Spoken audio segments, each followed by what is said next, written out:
오늘의 오디오 독서를 시작합니다. 먼저 올린 영상, 어린 왕자를 다시 만나다 내면 아이에 대한 영상을 보니 조금 더 보충을 해야겠다는 생각이 들어 다시 영상을 올립니다. 우리에게 잃어버린 꿈을 생각나게 하는 원동력은 어디에서 오는 것일까? 어린 왕자를 다시 만나다는 서수영 작가가 생태쥐 페리의 책 어린 왕자의 원서를 직접 번역하여 내면 아이라는 테마를 중심으로 쓴 에세이 책입니다. 시와 철학이 깃들인 에세이를 읽으실 수 있습니다. 우리에게 잃어버린 꿈을 생각나게 하며 그 꿈을 이루게 하는 원동력, 그건 어떤 순간에 있다고 생각합니다. 어떤 순간일까요? 어린 왕자를 다시 만나다 의 책에서 저자는 그건 뜻하지 않은 순간에 바로 내면 아이를 만나는 순간이라고 보고 있습니다. 내면 아이는 심리학이나 상담학에서 말하는 성인 아이와는 다른 개념입니다.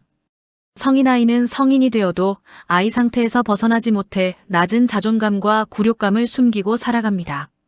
성인 아이는 어른이지만 독립하지 못한 자신 속 아이의 모습을 바라보고 자신의 자존감을 키울 방법을 찾는 것이 아니라 언어폭력이든 육체적인 폭력이든 가장 약한 타인을 폭력으로 지배해서 자존감을 대체하는 심리학적 상태를 말합니다. 물론 가장 약한 타인은 가정의 구성원이 되는 경우가 많습니다. 그런 식으로 자신의 불안이나 두려움을 극복하려고 하는 성인 아이는 자주 화를 내고 스트레스를 견디지 못합니다. 그리고 무엇보다 타인이 가지고 있는 꿈을 짓밟습니다. 반면에 내면 아이는 어린 시절의 주관적인 경험이 한 개인의 인생에서 우리가 살면서 잃어버렸거나 생각할 수 없었던 꿈을 찾아가는데 영향을 주는 내면의 힘 원동력을 말하는 겁니다. 작가는 어린 왕자를 다시 만나다 에서 프랑스 정신분석학자인 자크 라캉의 오트르 AUTR이 대타자라는 용어를 설명합니다. 소타자와 대타자의 설명을 잠시 해보겠습니다. 한 아이가 태어납니다. 아이는 엄마와 분리되었지만 엄마 외에는 다른 누구를 본 적이 없습니다. 그런데 어느 날 아이는 거울을 통해 자신을 보게 됩니다. 거울 속의 자신은 자신이지만 한 번도 보지 못했던 타인입니다.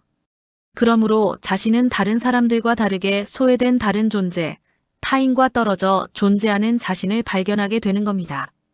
그게 바로 소타자입니다. 대타자란 우리를 다른 주체와 관계를 맺도록 해주는 상징적 질서라고 합니다. 쉽게 말하자면 예를 들어 우리가 타인과 다른 존재로 살다가 파도치는 바다를 본다고 합시다. 바다는 자연이지만 바다를 통해 우리는 어머니 뱃속에 있었던 양수를 기억하고 다시 어머니와 하나가 되는 그런 현상을 경험하게 됩니다. 그게 바로 대타자입니다. 어린 왕자에서 비행기 조종사는 사막에서 추락하여 비행기를 고치며 황량한 사막을 벗어나려 합니다.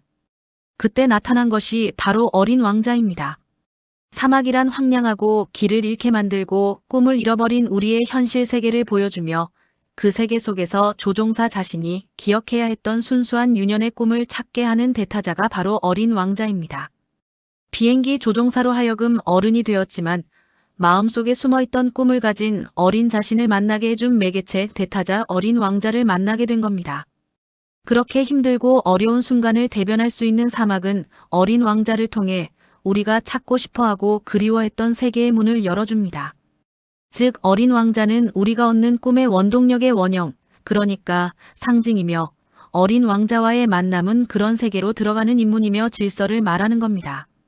프랑스의 철학자 앙리 베르그송은 우리에게는 직선적이지 않는 주관적 시간이 있다고 말합니다.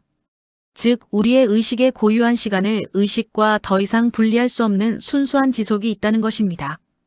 우리가 내면 아이를 통해 유년의 꿈을 찾는 원동력을 발견할 때 우리는 그런 순수한 지속의 시간에서 머물게 되는 것이 아닐까요? 서수영 작가의 책 어린 왕자를 다시 만나다의 일부분을 독서 형식에 맞게 올려보았습니다. 시청해주셔서 감사합니다. 좋아요, 구독은 영상을 만드는데 큰 힘이 됩니다.